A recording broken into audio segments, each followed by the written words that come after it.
Kaixo, Maitane Kurtxaga naiz, eta bideo honetan seigarren bidalketako ebaluazio estrategiaren ebidentziatzea hitz egingo dut. Nire portfolioan, lehen azaldu bezala, aurre ebaluazio hori dagokion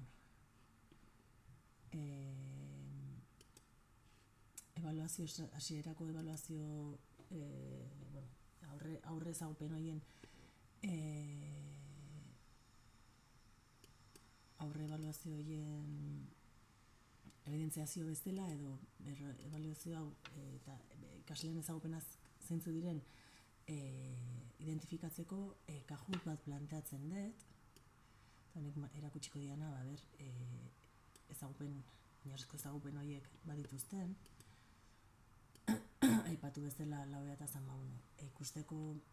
erronkan aurrera goazen enean eta jardueran aurrera goazen enean ikusteko beraien evoluzioa egokia den modeleko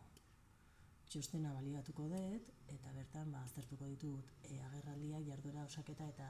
estatistika ikusteko zein den beraien evoluzioa. Eta feedbackari dagokionez, nik erabiltzen duten feedback tresna nagusia da modeleko bidalketetan dudan kalifikazio eta feedback ataloiek erabiltzen ditut, ikasleek entregak modeletik egiten dizkiatelako eta hauek bertan daudela, ikusita zein izan da bere bidalketa, hemendik ematen diet feedbacka, eta hau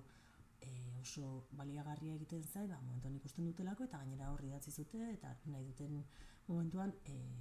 esar daitezke ikustea zein izan da feedbacka.